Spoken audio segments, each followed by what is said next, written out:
अला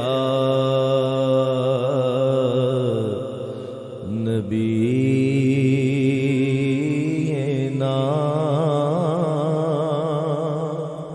सल्ले अला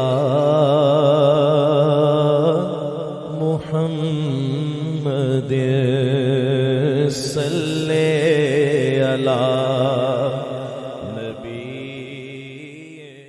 अल्लाह व मलाइकतहु युसल्लूना अलन नबी या अय्युहल्लज़ीना आमनू सल्लु अलैहि व सल्लिमू तस्लीमा सल्लु अलल हबीब अस्सलातु वस्सलामु अलैका या सय्यदी या रसूल अल्लाह व अला आलिका व अस्हाबिका या सय्यदी या हबीब अल्लाह अस्सलातु वस्सलामु अलैका या सय्यदी या नबी अल्लाह व अला आलिका व अस्हाबिका या सय्यदी या नूर अल्लाह सुब्हान रब्बिका रब्बिल इज्जति अम्मा यसिफून वसलामुन अलल मुरसलीन वल्हम्दुलिल्लाहि रब्बिल आलमीन वस्सलातु वस्सलामु अला सय्यदिल मुरसलीन अम्मा बाद फ़ाऊज़ु बिल्लाहि मिनश शैतानिर रजीम बिस्मिल्लाहिर रहमानिर रहीम।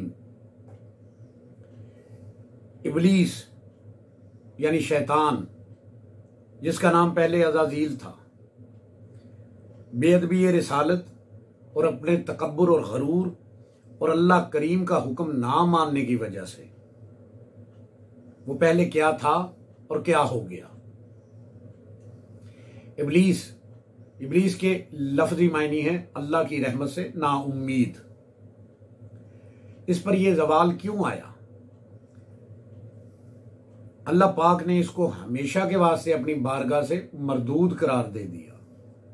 अल्लाह पाक की बारगाह से काफर, बदबख्त और लईन करार दिए जाने से पहले ये क्या था, कैसा था, इसका मुकाम और मर्तबा क्या था? इसको अल्लाह पाक ने खालिस आग से पैदा किया और ये नारी था।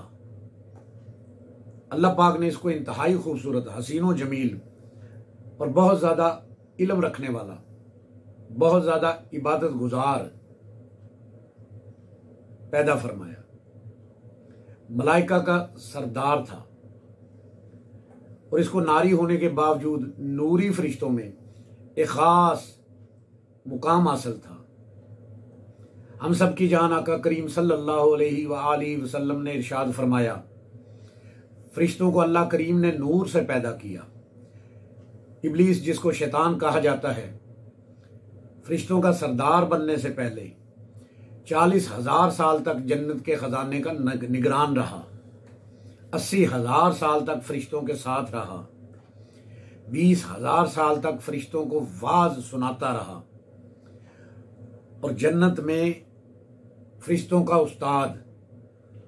उस्ताजुल मलाकूत और मुदर्रस फरिश्तों को दर्स देता था। 30,000 साल तक मुकर्रबीन फरिश्ते, जिनमें जिब्राइल, हजरत इज़राइल, हजरत मीकाइल अलैहिस्सलाम वगैरह का सरदार रहा। 10,000 साल तक रूहानीन, अल्लाह पाक के मखसूस फरिश्ते, जो सूरज और चांद से ज्यादा रोशन चेहरे वाले, उनका सरदार रहा। 14,000 साल तक अर्श का तवाफ करता रहा और इसने अल्लाह पाक की इतनी इबादत की। अल्लाह पाक ने हुक्म दिया इबादत कर, तो इसने 6 करोड़ साल रब की इबादत की। He devoted 60 million years his life in the best worship of Almighty Allah। उसकी वजह से पहले आसमान में इसका नाम आबद, दूसरे में जाहिद, तीसरे में आरिफ, चौथे में वली, पांचवें में तकी, छठे में खाजिन और सातवें आसमान में अज़ाज़ील था। जबकि लोहे महफूज में इसका नाम इब्लीस यानी अल्लाह की रहमत से नाउम्मीद लिखा हुआ था और ये लोहे महफूज का हाफिज था, मगर अपने इंजाम से बेखबर था। जब अल्लाह पाक ने हजरत आदम अलैहिस्सलाम को पैदा फरमाया और नूर मोहम्मदी सल्लल्लाहु अलैहि व आलिहि वसल्लम आदम अलैहिस्सलाम की पेशानी में रखा और इनको अशरफुल मखलूकात ठहराया और सबको हुक्म दिया कि आदम को सजदा करें, तो सब अल्लाह के हुक्म के मुताबिक सजदे में चले गए, इल्ला अबलीस, इसके अलावा। अल्लाह पाक ने फरमाया ना सजदा करने की वजह बता। कहने लगा अना खैरुम मिन्हु, मैं इससे बेहतर हूं, तूने इसे मुझ पर फजीलत दी, हालांकि मैं इससे बेहतर हूं। तूने मुझे आग से और इसे मिट्टी से पैदा किया है, मैं आग का होकर एक मिट्टी से बने बुत को सजदा करूं, जबकि सजदा तो सिर्फ तेरी जात को है। अल्लाह पाक ने फरमाया मैं जो चाहता हूं वो करता हूं। शैतान ने अपने आप को आदम अलैहिस्सलाम से बेहतर समझा और तकब्बुर और गरूर की वजह से आदम अलैहिस्सलाम से मुंह फेर कर खड़ा हो गया। जब फरिश्ते आदम अलैहिस्सलाम को सजदा करके उठे तो उन्होंने देखा कि शैतान ने सजदा नहीं किया, तो वो दोबारा रब के हुजूर सजदा में चले गए और सजदा शुक्र अदा किया। लेकिन शैतान इनसे बेताल्लुक खड़ा रहा और इसे अपने इस फेल पर कोई पशेमानी ना हुई। फिर अल्लाह पाक ने फरिश्तों से पूछा, दो सजदे किस लिए किए? मैंने हुक्म दिया सजदा करो, सजदा किया, हुक्म पूरा हो गया। दूसरा सजदा किस लिए किया? फरिश्तों ने हाथ बांध के अल्लाह की बारगाह में जवाब दिया और अर्ज गुजारी की, या बारी ताला, पहला सजदा तेरे हुक्म की इत्तबा में कि अल्लाह को मानो, दूजा सजदा सजदा शुक्र कि जिसको अल्लाह मनाए उसको भी मानो। अल्लाह को ये जवाब और अदा इतनी पसंद आई कि अल्लाह ने नमाज में रकत एक और सजदे दो रख दिए। एक अल्लाह के हुक्म की याद दिलाता है कि अल्लाह को मानो, दूसरा सजदा शुक्र है कि जिसको अल्लाह मनाए उसको भी मानो। तो अल्लाह ने किसको मनाया? अल्लाह ने अपने नबी पाक सल्लल्लाहु अलैहि वसल्लम की शान को मनाया, जिनकी शान ये है कि इन्नल्लाह मलाइकतहु युसल्लूना अलन नबी या अय्युहल्लज़ीना आमनू सल्लु अलैहि वसल्लिमु तस्लीमा व रफ़अना लका ज़िक्रक। बेशक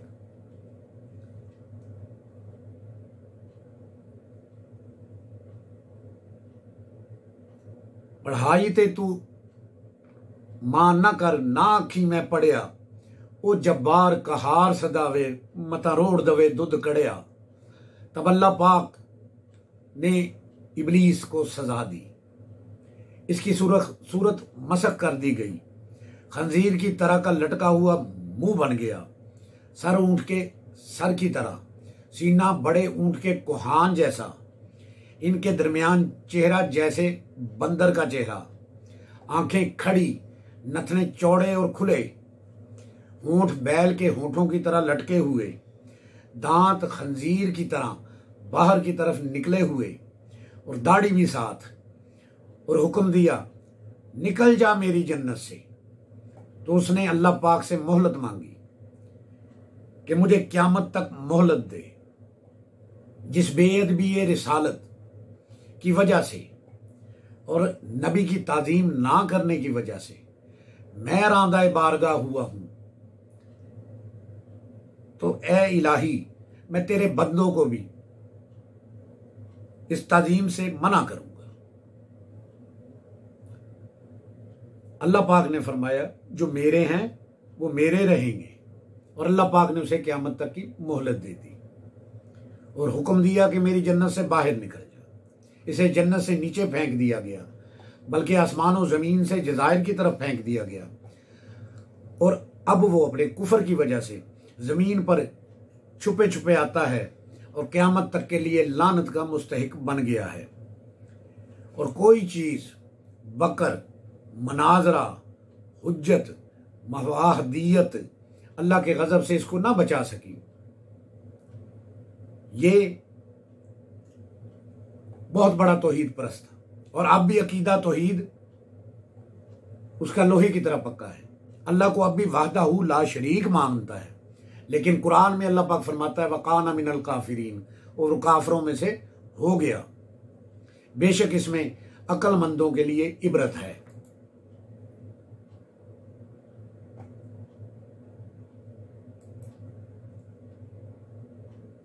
और बेअदबों का तरीका, इबादत कराओ तो करेंगे, अदब कराओ तो नहीं करेंगे, और नतीजा हमारे सामने है, और ये हमारे लिए निशाने इबरत है।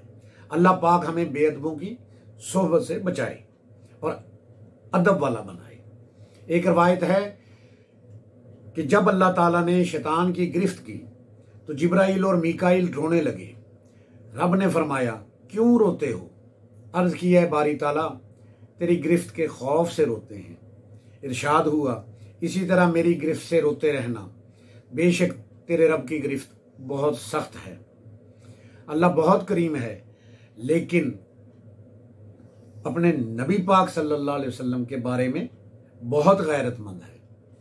अल्लाह बेअदबी रिसालत और तौहीन रसालत हरगिज बर्दाश्त नहीं करता और सख्त सजा देता है। अल्लाह पाक ने शैतान को भी बहुत दफा मौके दिए,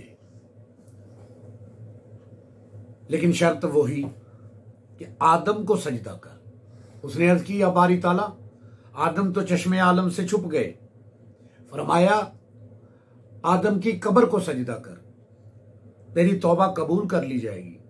जब ये आदम अलैहिस्सलाम की कब्र पे पहुंचा, सजदे के लिए झुकना चाहा, आसमान की तरफ देखा, अल्लाह पाक ने आसमान के दरवाजे खोल दिए और तमाम आसमानी मखलूक इसकी तरफ देख रही है, मुस्कुरा रही है और कह रही है देखो देखो, पहले अल्लाह के हुक्म से आदम को सजदा न किया, अब उसकी कब्र और मट्टी को भी सजदा कर रहा है। फिर खड़ा हो गया और सजदा नहीं किया, क्योंकि अल्लाह पाक बेअदबों से तौबा की तौफीक छीन लेता है।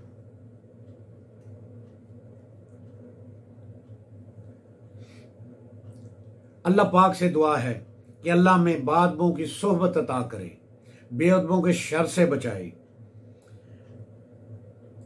वो कहते हैं चंगे बंदे दी सोहबत यारो जिवें दुकान अतारां, सौदा भावें मूल ना लईए बुल्ले आन हजारां। बुरे बंदे दी सोहबत यारो जिवें दुकान लुहारां, कपड़े भावें कुंज कुंज बईए चिनगा पैन हजारां। अल्लाह पाक अपने प्यारों की बेअदबों की हमें सोहबत अता करे, हमें अदब वाला बनाए। अब फैसला हमारा है कि हम किस सफ में खड़े हों, किस सफ में शामिल हों, क्योंकि बेअदब बानसीब और बेअदब बेनसीब। अल्लाह बेअदबों को हिदायत नहीं देता। अल्लाह से दुआ है कि वो हमें राह हक पर चलने की, हक बात कहने की, सुनने की, इस पर अमल की तौफीक अता फरमाए।